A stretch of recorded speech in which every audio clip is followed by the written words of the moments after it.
So we tell you about the thing about the Salamana. About the Salamana Conde. One thing I really wanna tell you, say.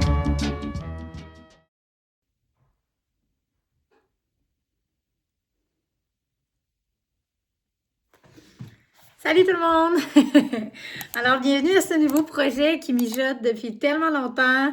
J'avais plein de peurs et plein de choses qui me paralysaient dans ce processus, mais après avoir passé un mois vraiment rocambolesque avec plein de choses que j'ai traversées, j'ai décidé, écoute, je suis tannée. Je suis tannée de remettre à plus tard. Je suis tannée de procrastiner ce projet-là parce que je sais que si Jésus m'a aidé dans la dernière année, il peut t'aider toi aussi, même si tu n'as pas encore de relation avec lui, même si tu es quelqu'un qui ne sait pas c'est quoi la parole de Dieu, même si tu ne sais pas c'est quoi les enseignements de Jésus. C'est mon intention avec ce petit moment-là de venir te partager juste moi, mon processus avec lui, la relation que j'ai. Fait que c'est pas une religion, c'est pas une histoire de convertir, c'est vraiment une histoire de avoir quelque chose dans notre vie, une relation avec des enseignements qui sont des enseignements d'amour inconditionnel pour nous, pour notre prochain.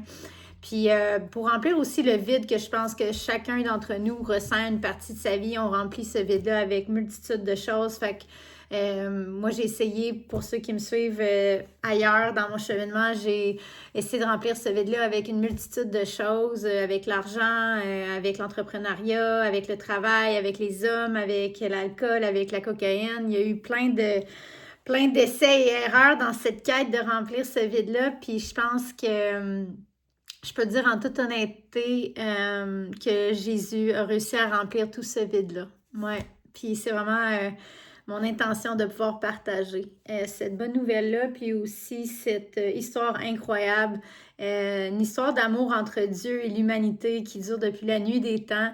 Puis j'ai envie de te partager des extraits de ce livre-là qui est vraiment, quand on regarde ça, le premier self-help book qui a été écrit, qui est le livre qui est écrit Dieu pour aider l'humanité à être des meilleures personnes et avoir de meilleures relations entre eux, entre voisins, entre communautés, en société. Fait que moi, j'ai une routine à tous les matins où ce que je me dépose avant de commencer ma journée en prière, en silence, après ça en écriture, en lecture. Et ça m'a beaucoup, beaucoup aidé dans mon cheminement, dans ma sobriété surtout. Il y a comme... Pour faire un petit recap de où est-ce que ma relation avec Jésus s'est approfondie, j'ai toujours eu la conception de Dieu dans ma vie. Mon père était quelqu'un de très spirituel, qui était très ouvert à ces principes ésotériques-là. Je me souviens que mon père était un peu le mouton noir de sa famille parce qu'il parlait de spiritualité tout le temps, puis de choses, d'astrologie, puis il faisait de la respiration dans sa chambre, il faisait des mantras, des méditations. Mon père était très New Age. Dans sa façon d'aborder sa spiritualité. Je ne me rappelle pas vraiment d'avoir parlé de Jésus avec lui en grandissant, mais c'est sûr qu'il y avait une conception de Dieu. Quand mon père est tombé malade, ça a été vraiment un choc intérieur pour moi. Ça l'a vraiment déstabilisé beaucoup de choses à l'intérieur de moi, dont ma foi en la vie, que la vie était bonne. Mon père avait tellement ces concepts ésotériques-là qui était capable de se guérir avec sa pensée, un peu ce que Joe Dispenza fait. Puis j'y croyais vraiment parce que je voulais pas perdre mon père, je voulais pas qu'il meure du cancer. Il avait 65 ans à cette époque-là, moi j'en avais 22, 23. Quand il est tombé malade, je suis revenue en urgence de l'Asie du Sud-Est. J'étais avec mon fiancé à l'époque, Thomas. On visitait toute l'Asie du Sud-Est ensemble. Puis j'ai reçu un courriel à l'époque. On n'avait pas de téléphone, pas de smartphone, rien de ça. C'était vraiment un ordinateur sur l'île de Koh Phangan en Thaïlande. Un petit café miteux que j'étais allée me connecter sur Internet. Puis le son que ça faisait dans les années, là, dans ces années-là. Puis en me connectant, je reçois un courriel de mon oncle qui me dit que mon père est tombé malade gravement puis qu'il voulait comme pas me déranger, fait qu'il me l'avait pas dit. Ça a été un premier poignard parce que je pouvais pas croire que mon père m'avait pas dit qu'il traversait ça. Fait que on m'a fait comprendre assez rapidement que ça dégénérait vite puis que c'était le temps que je revienne à la maison. Fait que j'ai coupé mon voyage abruptement de même. J'ai pris un vol d'urgence pour revenir à la maison pendant que mon père était sur sa fin de vie. J'ai pas été capable d'être présente. Je me suis vraiment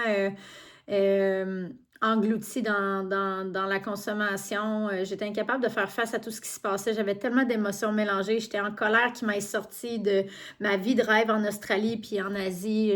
J'étais tellement égocentrique. Je repense à ça. Puis ça, c'est des pardons que j'ai fait, que j'ai eu à faire avec Dieu puis Jésus, de me laisser aller cette culpabilité-là, parce que la culpabilité, c'est un poison mortel, ou quoi que tu ne le saurais pas. On va parler beaucoup de ça dans ces petites vidéos-là quand on va explorer la parole de Dieu. Mais c'est ça, quand je suis revenue, ça a été un moment très difficile pour moi, puis ça a juste empilé beaucoup de grosses émotions que j'ai jamais gérées à l'époque, et ça m'a vraiment amené profondément dans les addictions, dans la fuite de la réalité, dans un genre de rébellion, de colère aussi contre Dieu, de m'avoir enlevé mon père, même quand il était convaincu qu'il allait vivre jusqu'à 85 ans, puis il nous martelait ça dans la tête, qu'il allait sortir de son cancer, qu'il allait réussir à s'en sortir. Fait que quand il est décédé, abruptement, il a paralysé tout du côté de son corps. Il n'était plus capable de parler, puis il y avait des spasmes énormes. Il avait tellement l'air en détresse. Je me rappelle encore de ces moments-là comme étant des moments qu'on dirait qu'il était pris dans son corps, puis qu'il n'était pas capable. On dirait qu'il y a quelque chose qu'il voulait nous dire, puis il n'était pas capable de parler puis verbaliser. Ça a été vraiment souffrant les derniers moments avec de voir son état. Il n'est pas parti en paix. Puis moi, ça a créé beaucoup de colère contre Dieu. Puis je pense que c'est à ce moment-là qu'il y a eu une grosse coupure dans ma spiritualité, dans ma relation à mon Créateur. Quand le Père est décédé, j'ai fait fuck off. Il n'y en a pas de Dieu. Parce que s'il y en avait un, il ne ferait jamais des choses comme ça. Il ne me ferait pas vivre des choses aussi difficiles. Fait que c'est là qu'a commencé pour moi une genre de rébellion et une fuite de la réalité avec les addictions, la consommation. Puis que je me suis mis à me convaincre d'une réalité en tant que victime, à cause de mon passé, avec la violence à la maison, à cause de la mort de mon père, à cause de ci, à cause de ça et tout ça, ben écoute, j'ai le droit de consommer, j'ai le droit de faire ce que je veux, puis de faire fuck you. J'ai été comme dans une genre de crise d'adolescence toute ma trentaine, en pensant que c'était vraiment cool ce que je faisais, puis que j'étais donc bien indépendante, j'avais besoin de personne, mais finalement, je me suis enfoncée dans beaucoup, beaucoup, beaucoup de problèmes émotionnels, psychologiques, spirituels, financiers. Je me suis creusé une tombe qu'il a fallu éventuellement que je me sorte à 33 ans quand j'ai décidé de vraiment aller chercher de l'aide pour m'en sortir parce que je n'étais pas capable toute seule. Fait que pour moi, ça, cette première étape-là, ça a vraiment été les fraternités anonymes, un endroit que j'ai découvert qui a vraiment été après une prière que j'ai faite dans mon bain. Je venais de rechuter encore une fois, puis je n'étais plus capable d'être la personne que j'étais. Si j'avais pu, à ce moment-là, je me souviens, je voulais juste m'enlever la peau, je voulais juste arrêter, juste enlever toute la saleté que j'étais, enlever toute la honte, tout ça. Si j'avais pu juste comme changer changer de visage, changer de personne, changer de vie, je l'aurais fait. J'étais dans de la souffrance très profonde, puis c'est à ce moment-là que j'ai décidé de faire une prière, de demander à papa en haut de m'envoyer de l'aide si ça existait. Quelqu'un qui carait à propos de moi en haut, ben que là, c'était le temps là, que j'aille de l'aide parce que je ne réussirais pas à m'en sortir tout seul. C'est là vraiment qu'il y a beaucoup de choses qui se sont mises à débloquer dans ma vie. J'ai découvert des outils qui m'ont aidé à aller dans les mémoires, des mémoires enfouies du passé. J'ai découvert des outils comme l'hypnose qui m'ont aidé beaucoup à aller dans mon subconscient, à la racine de beaucoup de traumas, à les vivre, à les laisser sortir. J'ai découvert le breathwork qui m'a aidé à être mieux dans mon corps, à me réconcilier avec mon corps, à perdre du poids, à me sentir en forme. Ça a été comme toutes des petites étapes qui m'ont menée. Puis c'est important pour moi aujourd'hui, avant qu'on commence ces rencontres-là, ben, ces tête-à-tête-là, de ce que je vais faire ici avec ces petits moments-là qu'on va passer ensemble, que tu saches que, tu sais, je ne cancelle pas ce que j'ai été puis ce que j'ai fait pour Jésus. C'est que toutes ces choses-là m'ont amené à Jésus. Puis je dis pas qu'un outil est moins bon qu'un autre, je dis juste qu'en Jésus, j'ai trouvé l'ensemble de toutes ces choses-là en une personne, puis que j'ai plus besoin de tous ces outils-là, toutes ces modalités-là, parce que juste en sa présence, juste le matin quand que je m'assois avec lui, puis que je parle avec lui, puis que je prie avec lui, puis que je chante avec lui, ben ça me remplit, puis j'ai pas besoin de faire 10 000 autres choses que ça. C'est vraiment dur à expliquer peut-être pour quelqu'un qui l'a jamais expérimenté, puis c'est pour ça que je veux faire des vidéos, puis c'est pour ça que je veux t'amener dans cette démarche-là que j'ai maintenant au quotidien depuis maintenant presque un an, depuis que j'ai donné ma vie à Jésus. Sans trop savoir ce que ça voulait dire. Je me souviens, le 8 juin, je me suis fait baptiser. C'était une journée qui m'a marquée. C'était tellement beau. Il y avait des lilas partout dans la salle des baptisés. Le lilas, c'est une de mes fleurs préférées qui représente ma sobriété. Puis ma mère était là. C'était tellement dur pour moi de demander à ma mère de venir à l'église. J'avais peur qu'elle dise non. Finalement, elle était là avec moi. On a pleuré les deux. Puis au moment de mon baptême, quand j'ai donné ma vie à Jésus, j'ai l'impression littéralement, là, on dit que c'est comme le Saint-Esprit, quand il te traverse, c'est comme une douche froide qui te nettoie, là. Je me souviens, j'étais en avant de tout le monde, là, puis j'ai comme quasiment les genoux qui ont fléchi, là. Les gens chantaient la louange, puis j'ai eu l'impression, là, que tout ce que je portais depuis des années de honte, de culpabilité, que je pensais que j'avais processé avec le breathwork puis l'hypnose, mais j'ai réalisé que je n'avais juste processé une petite quantité, qui en restait encore pas mal. Mais à ce moment-là, devant témoin, là, à mon baptême, là, il y a quelque chose qui a cassé à l'intérieur de moi, qui m'a nettoyé profondément, puis je me sentais tellement aimé. C'est un amour qui est dur à expliquer pour les gens qui l'ont peut-être pas expérimenté, l'amour de Jésus, mais c'est vraiment spécial. C'est dur à expliquer. Puis ensuite de ça, s'en est suivi une paix profonde qui m'a habité pendant un bon moment. Puis après ça, ben, la vie continue. Puis on a à faire ce qu'on a à faire comme dans tout, mais ça a été vraiment un point tournant pour moi dans ma journée spirituelle. Puis tranquillement, j'ai entendu qu'il fallait que le 1er septembre, que je ferme mon entreprise. J'arrêtais pas d'entendre dans mon intuition que c'était le temps de prendre une pause parce que je faisais trop. J'en faisais trop. J'étais tout le temps là-dedans. J'ai vraiment développé à la suite dans ma sobriété, sans m'en rendre compte, vraiment un genre de workaholisme. Je traitais tout le temps sur ma business en ligne. C'était tout ce que j'étais, là, ma business en ligne. Puis j'arrêtais pas d'entendre Jésus me dire en prière, va falloir que tu fermes. Puis ça me terrorisait parce que c'est tout ce que je connaissais depuis ma sobriété, inspirer les gens, aider les gens. Mais il y a un certain point où il faut que toi, tu guérisses puis que toi, tu prennes soin de toi avant d'aider les autres. Fait que c'est à ce moment-là que j'ai comme tranquillement entendu dans ma guidance qu'il faudrait que je ferme les portes de mon entreprise. Et puis, la suite logique, c'était que je voulais vraiment aller à l'université, étudier en accompagnement pastoral pour aider les gens dans leur réconciliation avec Dieu, en voyant tout le bienfait que ça faisait dans ma vie de me réconcilier avec Dieu.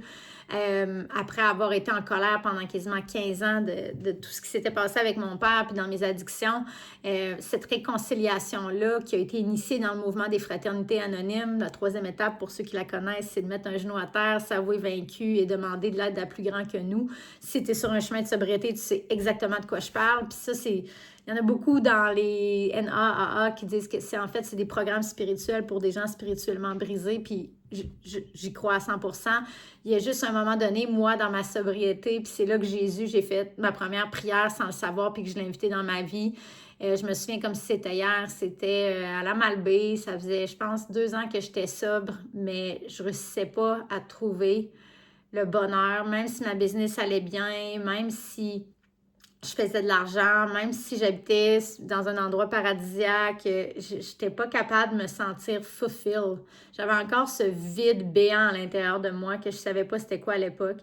Puis je suis allée au fleuve, je me souviens à la Malbaie, puis j'ai fait une prière. Je suis allée voir sur Internet, j'ai cherché juste Surrender Prayer parce que j'étais vraiment juste au bout du rouleau de... je sais pas, travailler fort, puis faire plein d'affaires, puis juste jamais me sentir satisfaite. J'étais tannée, je comprenais pas pourquoi. Puis j'ai fait une prière au fleuve, littéralement, qui disait c'était en anglais, puis je l'ai répété, puis cette prière-là répétait en boucle, Jesus, I surrender my life to you. Take care of everything. Jesus, I surrender my life to you. Take care of everything. J'ai répété ça en boucle pendant une bonne heure, puis ça m'a calmé tranquillement. Puis c'est pas longtemps après ça, par synchronicité parfaite, que je marchais dans la Malbaie, le chemin que je faisais tous les jours. J'avais jamais remarqué cet endroit-là. Je le marchais de matin au soir pour aller au café, pour aller au fleuve, et jamais que j'avais remarqué cet endroit-là. Et cette journée-là, je regarde, puis je vois, et ça attire mon regard parce que l'adresse, c'est 222 et que la pancarte de l'Église Nouvelle Vie est écrite dans une écriture, une calligraphie qui ressemble vraiment, vraiment beaucoup à ma coach que j'avais à l'époque, Victoria Washington. Même le logo ressemblait à son logo, puis ça a comme attiré mon regard. J'étais comme, hey, voyons, c'est quoi ça? Église Nouvelle Vie. Là, tous les préjugés qu'on a, ça doit être une affaire de juif, ça doit être une affaire de ci, ça doit être une affaire de ça, mais à ce moment-là, je suis tellement seule, je suis tellement déprimée, je suis tellement plus envie de faire de meetings, ça résonne plus avec moi de m'accoter sur un autre humain qui est brisé pour pouvoir, juste s'apitoyer ensemble, puis ça marchait plus pour moi, ce système-là, puis j'avais besoin d'autre chose, puis sans le savoir à l'époque, ce que je recherchais, c'était que mon parrain, ma marraine, peu importe le terme qu'on utilise dans le sponsor que tu as, j'avais besoin que ça devienne Dieu, en fait. Je ne pouvais pas continuer je ne peux pas continuer à développer une dépendance affective avec un autre humain pour ma sobriété et mon rétablissement. Pour moi, ça ne marchait pas. J'étais en train d'essayer de me détacher de la dépendance affective en même temps que ça. Fait que c'était comme contre-productif de vouloir m'accrocher à quelqu'un pour me sauver, mais en même temps, j'essaie de me sauver tout seul. Je sais, c'est qui me sauve? C'est moi qui me sauve? C'est lui qui me sauve? C'est qui? Puis c'est à ce moment-là que l'Église Nouvelle Vie est arrivée. Puis j'étais allée à ma première, j'ai regardé dans la vitrine, j'ai vu que c'était les dimanches à 9h. Fait que j'ai été peu importe qui est allé à un premier meeting, t'es gêné quand t'arrives là pour la première fois, t'es là, c'est quoi? C'est une secte. Finalement, c'est juste du monde bien gentil. C'est du monde qui ont souffert beaucoup, souvent, que tu trouves dans ces endroits-là. Puis il y a une madame en particulier que j'ai vraiment, vraiment, vraiment connectée à la première fois que j'étais allée à la messe à la Malbaie. Je me souviens, elle chantait la louange comme si... C'était comme impossible de ne pas croire que Dieu existait de la façon qu'elle chantait sa louange, puis qu'elle avait l'amour puis la lumière qui radiait d'elle. Cette femme-là, c'était tellement beau, là. Elle était juste les bras dans les airs. Alléluia, il est bon, yes, amen! Puis j'étais comme, moi, je veux ça! C'est quoi cette foi-là? C'est quoi cette joie-là? C'est quoi cette paix-là? I want it! C'est ça que je cherche, c'est ça qui me manque.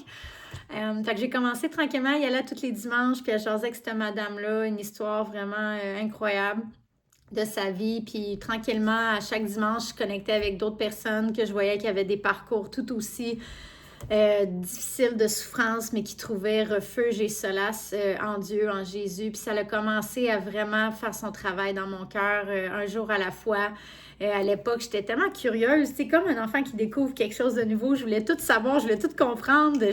Moi, j'ai jamais grandi à l'église, là, j'ai jamais été pratiquante. Fait que j'avais plein de questions sur plein de, tu sais, c'est quoi la salvation, c'est quoi le salut, c'est quoi la repentance, c'est quoi le péché, le sin, la division, c'est quoi les enseignements. Je te dis, j'avais tellement de questions. Puis je pense que c'est ce qui a vraiment amené aussi mon intérêt pour aller étudier en théologie puis en accompagnement pastoral, parce que j'étais comme, OK, il y a un autre monde, genre complètement, un monde incroyable, qui a des leçons de moralité, des codes de conduite pour être heureux, des façons d'être qui nous sont enseignées, qu'on a complètement passé à côté, puis je sais d'où est-ce qu'on vient au Québec, là. Je ne suis pas dans le déni de tous les traumas qu'on a, le church hurt, qui est bel et bien réel, l'Église catholique a vraiment foutu malheureusement le bordel dans les enseignements de Jésus. Puis encore aujourd'hui, quand quelqu'un me dit c'est quoi ta dénomination, moi j'embarque pas dans ces discussions-là, c'est juste la division. Moi, ce que j'ai, c'est une relation avec Jésus, puis il m'aide dans ma vie de tous les jours à être une personne heureuse et comblée et complète et qui est une meilleure humain avec son voisin. Fait que moi, c'est ça. C'est ça qui est Jésus pour moi. Fait que c'est ce que j'ai envie dans ces vidéos-là de vous partager. Ces enseignements qui me font cheminer à tous les jours, des versets, des écritures qui, des fois, te sautent au visage tellement que c'est d'appoint dans ce que tu as besoin. Puis, en toute honnêteté, depuis ma venue à Jésus, j'ai comme plus jamais eu besoin de retourner vers d'autres choses. C'est ça qui est fantastique, ça simplifie tellement notre marche spirituelle parce que tout est ici, tout est là-dedans. Fait que c'est ça que je vais essayer de décortiquer dans ces petites vidéos-là avec vous. Les enseignements de Jésus, c'était quoi son cœur pour l'humanité? C'est quoi l'histoire de Dieu dans la Bible, de son amour inconditionnel, éternel pour lui-même et l'humain qui se plaint tout le temps, puis l'humain qui veut tout le temps trouver des raccourcis, puis l'humain qui veut tout le temps devenir son propre Dieu, puis qui trouve des chemins à prendre qui sont pas prescrits par Dieu, puis qui se ramasse dans le trouble encore et encore et encore. Et on peut voir ça encore aujourd'hui à l'échelle mondiale. On dirait qu'il n'y a rien qui s'améliore, mais par contre, une chose que m'a apporté ma foi chrétienne, puis toutes les études que je fais en ce moment, c'est de l'espoir. J'ai espoir en Jésus, puis je suis persuadée que tout ce qui se passe en moment est pour un résultat ultime de la libération de la noirceur sur l'humanité. Puis je le vois de la transformation que ça a opéré dans ma propre vie. Et si moi, j'ai pu vivre tous ces pardons-là, toutes ces libérations-là, toutes ces guérisons-là, toutes ces transformations-là, bien toi aussi, tu le peux.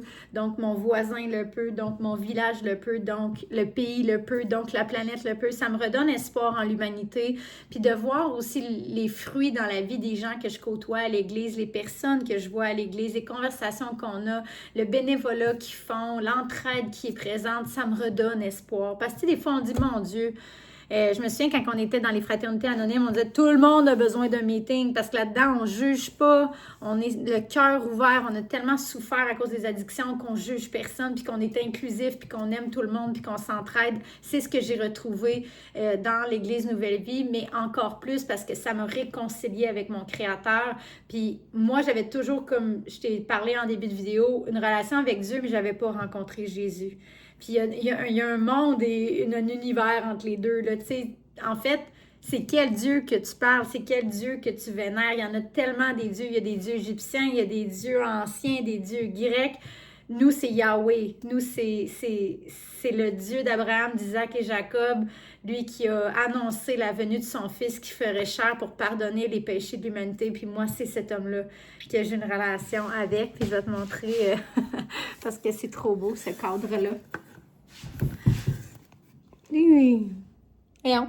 Moi, cette image-là, quand je la regarde, là, c'est exactement comme ça qu'il me fait sentir Jésus. En sécurité dans ses bras.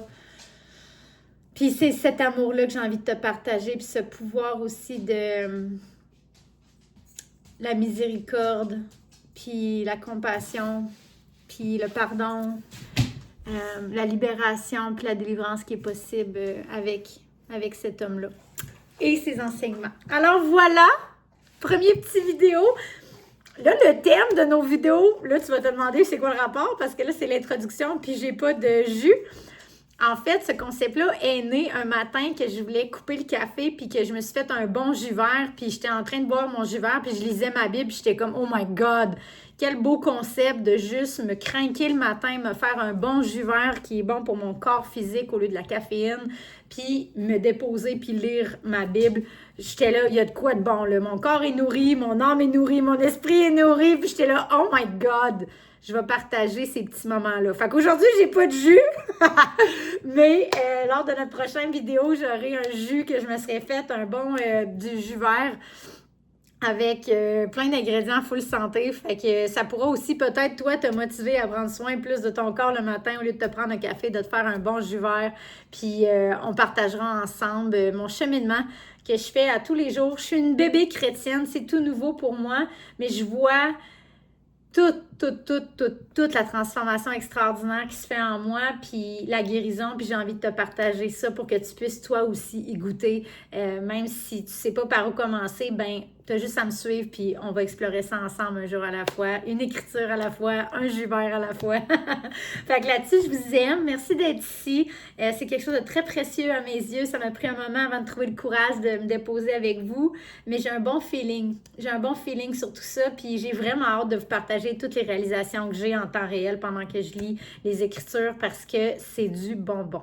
C'est du bonbon. Puis dans la noirceur qu'on voit en ce moment sur la Terre, je pense qu'on a besoin. On a besoin d'un peu d'espoir puis un peu de lumière. Fait que j'espère que ces vidéos-là, c'est ça que ça va t'apporter. Puis là-dessus, ben, je vous souhaite une bonne semaine. Puis on se voit la semaine prochaine pour notre premier petit vidéo, Juicing and Jesus. Puis je t'inviterai à te faire un bon jus vert ou orange, jaune, fluo, la couleur que tu veux pour te joindre à moi, pour nourrir ton corps et ton esprit en même temps. All right, bye bye. Bonne soirée, bonne journée, bye.